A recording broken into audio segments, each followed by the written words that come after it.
அன்பர்களே, நண்பர்களே, உங்கள் பாலுவின் இனிய காலை வணக்கம். இன்று அதாவது 12/3/2024 மாசி மாதம் 29ஆம் தேதி துதியை திதி 7-12 வரை, அதற்கு மேலே திருதியை திதி. அதே மாதிரி ரேவதி நட்சத்திரம் ராத்திரி 8:29 வரை. சந்திராஷ்டிரமம் சிம்மராசிக்காரங்களுக்கு. இன்றைக்கி ராகு காலம் சாயங்காலம் 3 மணிலேருந்து 4:30 மணி வரைக்கும். அதே மாதிரி யமகண்டம்னு சொல்லக்கூடியது காலையில் 9லேருந்து 10 வரைக்கும்.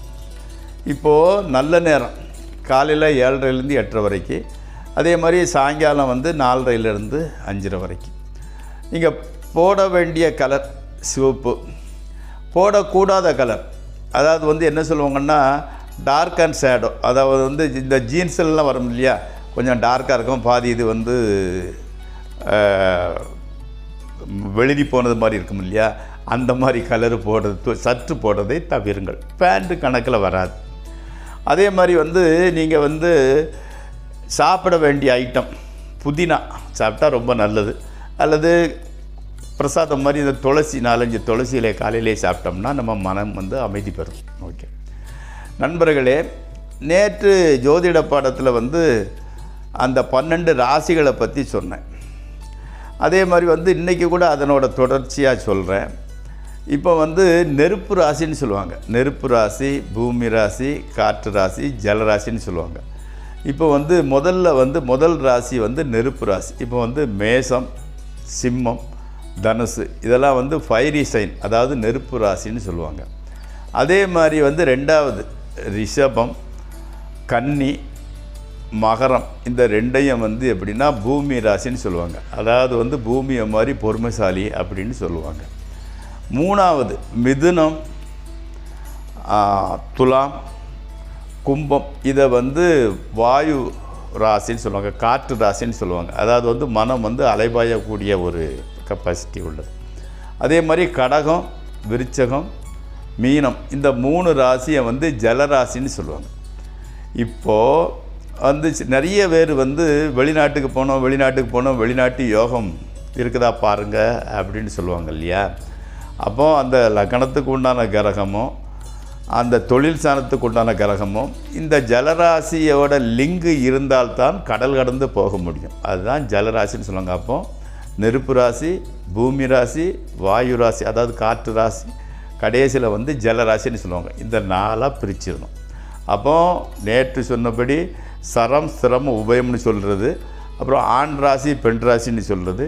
இப்போ நெருப்பு ராசி, பூமி ராசி, காற்று ராசி, ஜலராசின்னு சொல்கிறோம். ஓகே, இப்போது முதல்ல நம்ம மேசராசி எடுத்துக்கிடுவோம். மேசராசி ஆண் ராசி, சரராசி, அடுத்தால ஃபயரி சைன், அதாவது நெருப்பு ராசின்னு சொல்லுவாங்க. இப்போது இந்த மேசராசி எந்தெந்த நட்சத்திரத்தை வச்சு எப்படி கண்டுபிடிக்கிறதுன்னா, அஸ்வினி நட்சத்திரம், பரணி நட்சத்திரம், கார்த்திகை நட்சத்திரத்தில் முதல் பாகம், அதாவது 4ல் ஒரு பங்கு. அதாவது என்ன தியரினா 2.25 நட்சத்திரத்துக்கு ஒரு ராசி. அப்போ 27 நட்சத்திரம் 12 ராசியாக டிவைட் பண்ணியிருக்கோம். இப்போது நம்ம மேசராசியை பற்றி பேசுகிறதுனால அஸ்வினி நட்சத்திரம், மக நட்சத்திரம், கிருத்திகை முதல் பாதத்தில் பிறந்தவங்களுக்கு உண்டான ராசி மேசராசி. மேசராசி ஆண் ராசி, நெருப்பு ராசி, சரராசி. ஓகே, இப்போது இந்த மேசராசிக்கு உண்டான கிரகம் அதிபதி, அந்த ஹவுஸ் ஓனர் யாருன்னா மார்ஸ், அதாவது செவ்வாய், குஜன்னு சொல்லக்கூடிய கிரகம் தான் மேசராசிக்கு அதிபதி. அப்போது இந்த மேச அம்சத்தில் பிறந்தவங்க எப்படி இருப்பாங்க? மீடியம் ஹைட்டு, கொஞ்சம் சதைப்பற்று, இல்லைன்னா லீனாக இருக்கிறதுக்கு வாய்ப்பு இருந்துக்கிட்டு இருக்குது. அதே மாதிரி எப்படின்னு கேட்டிங்கன்னா, கொஞ்சம் கழுத்து கொஞ்சம் நீண்ட கழுத்தாக இருந்துக்கிட்டு இருக்கும், தலை கொஞ்சம் பெருசாக இருந்துக்கிட்டு இருக்கும், முடி கொஞ்சம் கம்பி போன்ற முடி, ரொம்ப சாஃப்ட் ஹேர் கிடையாது, கொஞ்சம் ரஃப்பான ஹேர் தான் இருந்துக்கிட்டு இருக்கும். ஆமாம், அதாவது எப்படின்னா அந்த பாடி மேசராசியாக இருந்தால் இந்த அமைப்பில் இருந்துக்கிட்டு இருக்கும். அதே மாதிரி இவங்களுக்கு வாழ்க்கையில் எப்படி முன்னேறணும், ஜெயிக்கணுங்கக்கூடிய ஒரு வெறி இருந்துக்கிட்டு இருக்கோம். அதே சமயத்தில் சீக்கிரம் அது ஃபயரி சைன்ஸ், சீக்கிரம் எதில் உணர்ச்சி வசப்படக்கூடிய உடனே அடங்கிடும், அந்த மாதிரி உள்ளவங்க. ஆமாம், அதே சமயத்தில் தைரியம், ஏம்னா அந்த இதை வந்து சத்திரிய இனம்னு சொல்லுவாங்க. அந்த மேசராசிக்கு உண்டான மார்ஸ் அப்போ வந்து தைரியமும் இருக்கும், யுத்தம் பண்ணக்கூடிய மனப்பான்மையும் இருக்கும், ஸ்பீடு எதையும் சீக்கிரம் முடிக்கணுங்கக்கூடிய ஒரு எண்ணமும் இருந்துக்கிட்டு இருக்கும். இதுதான் செவ்வாயினோட குணம். இதை பற்றி நாளை இன்னும் மீண்டும் விரிவாக சந்திப்போம். இப்பொழுது 12 ராசிகளுக்கு உண்டான பலனை பார்ப்போம்.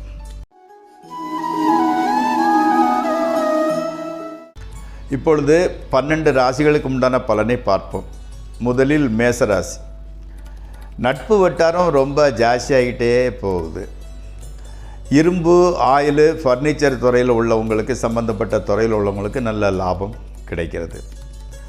அதே மாதிரி மாணவர்கள் இந்த ராசியில் உள்ள ஸ்டூடெண்ட்ஸ் ஏரோநாட்டிக் இன்ஜினியரிங் அல்லது ஏர்ஃபோர்ஸ் இந்த மாதிரிப்பட்ட துறையில் போகிறதுக்கு வாய்ப்பு இருந்தால் உங்களோட ஃப்யூச்சர் ரொம்ப நல்லா இருந்துக்கிட்டு இருக்குது. ஆமாம், நீங்கள் எதாக இருந்தால் கூட கொஞ்சம் நிதானமாக நடந்துக்கோங்க. உங்களோட சம்பவங்கள் நிதானமாக நடந்தாலும் நல்லதாகவே நடக்கிறது. ஓகே. அடுத்து ரிஷபராசி. ரியல் எஸ்டேட் சம்மந்தப்பட்ட துறையில் இருக்கிறவங்களுக்கு நல்ல வாய்ப்பு கிடைச்சிக்கிட்டு பெரிய டீலிங்கை செஞ்சு முடிக்கக்கூடிய ஒரு சூழல் வருகிறது. ஆமாம், உங்கள் ஹஸ்பண்ட் அண்ட் ஒய்ஃப் ரிலேஷன்ஷிப்பு கூட ரொம்ப நல்லா இருந்துக்கிட்டு இருக்குது. சுமூக செயலி. ஹையர் எஜுகேஷனில் நீங்கள் நினச்ச டிபார்ட்மெண்ட்டு கிடைக்க மாட்டேங்குது, வேறு துறையை தான் எடுத்து படிக்க வேண்டியதாக இருந்துக்கிட்டு இருக்குது. ஆமாம், அதனால் கொஞ்சம் இன்ட்ரெஸ்ட் இல்லாமல் இருந்துக்கிட்டு இருக்குது. சேர்ந்த பிறகு கூட மாற்றத்துக்கு வாய்ப்பு இருந்துக்கிட்டு இருக்குது. அதனால் இன்ட்ரெஸ்ட்டை மனசை தளர விட வேண்டாம். மிதுன ராசி. போராட்டத்துக்கு பிறகு இப்போ வெற்றி கிடைக்கும். ஸோ எப்படியானா கூட வெற்றி தானே, அதனால் அதில் ஒன்றும் மாற்றுக்கிறதே இல்லை. அதாவது சற்று இடையில் கொஞ்சம் இந்த ஆன்மீக சம்பந்தப்பட்ட இது கொஞ்சம் தொய்வு இருந்தது. இப்போ பழைய அதை ஸ்பீடப் பண்ணிடுங்க.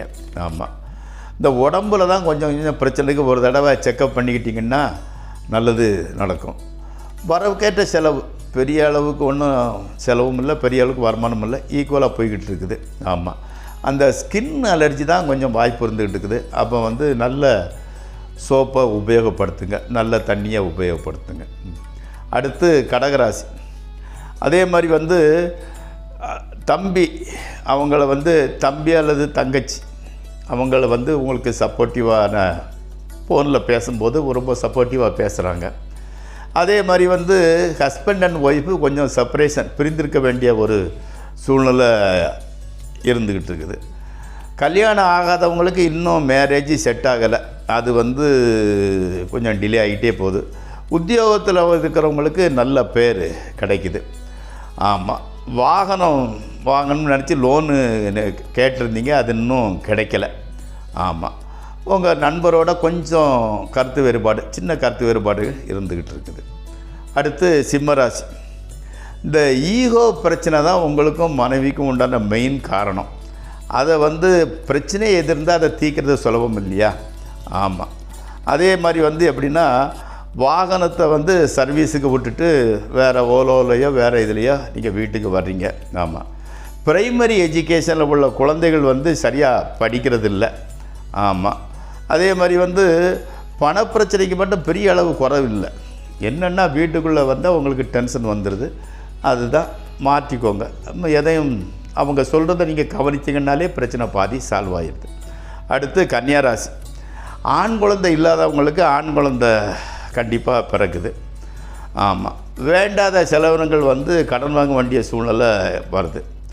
கொஞ்சம் உற்சாக குறைவு கூட இருந்துக்கிட்டு இருக்குது. ஆமாம், இந்த வாலிப வயசில் உள்ளவங்களுக்கு இந்த முகத்தில் பரு, அந்த மச்சம், அந்த மாதிரி தேஜஸை குறைக்கக்கூடிய அளவில் இந்த மாதிரி பிரச்சனைகள் வந்துக்கிட்டு இருக்குது. அது கொஞ்சம் உங்களுக்கு டென்ஷனாக இருந்துக்கிட்டு இருக்குது.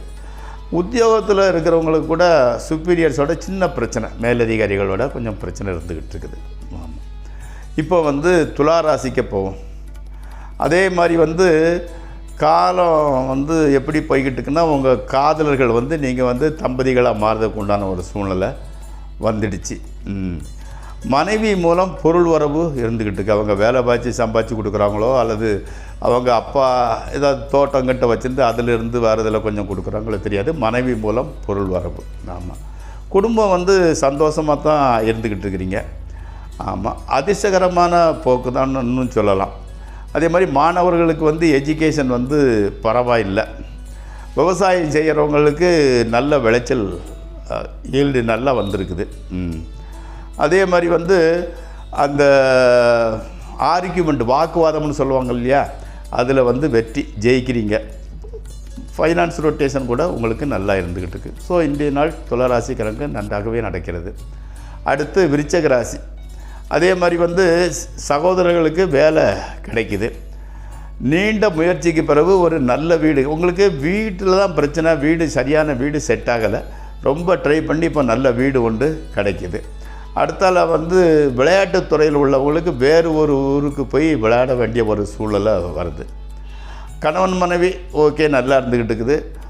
அதே மாதிரி வந்து அந்த குழந்தைகளை வந்து ஜாக்கிரதையாக பார்த்துக்கோங்க. ஏதாவது எடுத்து வாயில் போட்டுக்கிட்டு தவழ்கிற குழந்தைகள், அதனால் வந்து டிசென்ட்ரி இந்த மாதிரி இது வாய்ப்பு இருக்குது. ஜாக்கிரதையாக பார்த்து கொள்ளவும். அடுத்து தனுசு ராசி. வியாபாரிகளுக்கு சற்று பிரச்சனையான காலம்தான். வியாபாரத்தில் வந்து சின்ன சின்ன பிரச்சனைகள் வந்துக்கிட்டு இருக்குது.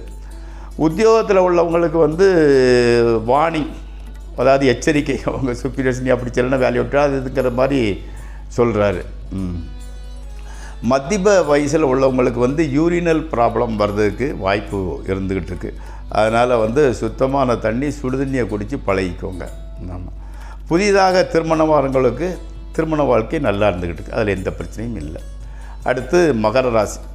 அந்த சங்கீதம், அந்த யோகா அல்லது வந்து டான்ஸிங் இந்த மாதிரிப்பட்ட தொழிலை டீச்சிங், அந்த வகையான குரு அவங்களுக்கு வந்து தொழிலில் வந்து நல்ல பேர், அதனால் தொழில் முன்னேற்றமும் கிடைக்குது. குடும்பத்தில் வந்து உறவினர் ஒருத்தரால் வந்து எல்லாருக்குமே கெட்ட பேர் வருது. உங்கள் சொந்தக்காரன் அதை ஏதோ பண்ணிவிட்டு உங்கள் குடும்பத்தை உங்கள் மச்சான் தானே உங்கள் மாமன் தாங்கிற மாதிரி உங்களுக்கு வந்து மனசுக்கு வந்து கொஞ்சம் கஷ்டமாக இருந்துக்கிட்டு இருக்குது. அதே மாதிரி வந்து நீங்கள் எல்லாமே ரொம்ப ஸ்பீடாக பண்ணணும்னு நினைக்கிறீங்க. ஆனால் நினைக்கிறது என்னமோ கொஞ்சம் லேட்டாக நடக்குது. பட் எல்லாமே பாசிட்டிவாக தான் நடந்துக்கிட்டு இருக்குது. அதில் மாற்று கருத்து இல்லை. ஓகே, எல்லாம் நன்மைக்கே. அடுத்து கும்பராசி. அந்த குழந்தைகளோட உடல்நிலையில் ரொம்ப அக்கறை எடுத்துக்கோங்க. கொஞ்சம் தூக்கம் சரியாக இல்லை, தூக்க குறைவு. மெடிடேஷன் கண்டிப்பாக சென்றதுக்கு எல்லாம் நல்லதே நடக்கும். அதாவது வீடு வாங்க வேண்டிய நினைப்பங்க, அவசரப்பட்டு அதை இது பண்ணிடாதங்க. அந்த லிட்டிகேஷன் பிரச்சனை வர்றதுக்கு வாய்ப்பு இருக்குது. நல்லா அமர யோசித்து எல்லாத்தையும் கன்சல்ட் பண்ணிவிட்டு அடுத்த ஸ்டெப்புக்கு போங்க. அடுத்து மீனராசி. கடன் தொல்லை வந்து கொஞ்சம் கம்மியாகுது. பூர்வீக ஊருக்கு போயிட்டு வந்தீங்கன்னா உங்களுக்கு வந்து ஒரு மாற்றம் கிடைக்குது. உங்கள் மனசுலேயே முதல்ல அது வாங்க போயிட்டு வந்தால் நமக்கு மாற்றம் வருமோன்னு ஒரு எண்ணம் வருது. போயிட்டு வந்தால் கண்டிப்பாக உங்களுக்கு மாற்றம் இருக்குது. எவ்வளவோ வழியில் நீங்கள் ட்ரை பண்ணுறீங்க, ஆனால் கூட ஜாண்டியன்னா முளைஞ்சிருக்கிறது மாதிரி ஒரு அளவுக்கு மேலே வேறு எதுவுமே செய்ய முடியலை. ஆமாம், ஒர்க் அட் ஹோம் இருக்கிறதுனால உங்களுக்கு வந்து இருக்கிறவங்களுக்கு வந்து நல்ல சான்ஸ் இருந்துக்கிட்டு இருக்குது. உங்களுக்கு நல்ல வேலையில் நல்ல பேர் கூட கிடைக்குது. ஆமாம், அதே மாதிரி வந்து தாயோட புத்திமதி சரியாக வேலை செய்ய மாட்டேங்குது. குலதெய்வத்தை வந்து மறக்காதாங்க. குலதெய்வம் வந்து உங்களுக்கு எப்போவுமே துணை இருக்கும். நண்பர்களே, இத்துடன் அந்த 12 ராசிகளுக்கு உண்டான பலன்களை பார்த்து விட்டோம். இது உங்களுக்கு உபயோகமாக இருந்தால் சப்ஸ்கிரைப் செய்யவும், ஷேர் செய்யவும், நண்பர்களோடு பகிர்ந்து கொள்ளவும். இப்படிக்கு உங்கள் பாலு. நாளை மீண்டும் சந்திப்போம்.